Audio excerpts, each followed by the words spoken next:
How to hide photos and videos in your gallery on Android. This tutorial shows you how to keep entire albums hidden from plain sight directly in the Gallery app. First, open the Gallery app on your Android device. After that, tap on Albums at the bottom of the screen to switch to the Albums view. From there, tap the three dots at the top right corner to open the Options menu. At this point, tap on Hide Albums from the pop-up that appears. In the next step, you'll see a list of all the albums currently on your device. Following this, find the album you want to hide and tap the toggle right next to it to turn it off.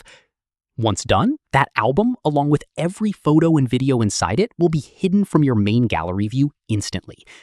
From here, if you want to hide multiple albums, just go through the list and toggle off each one individually.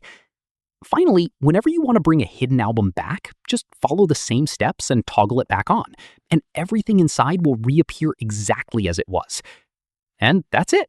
If this guide helped you hide your photos and videos on your Android, give it a like, subscribe for more Android tutorials, and tap the bell icon for updates. See you in the next one.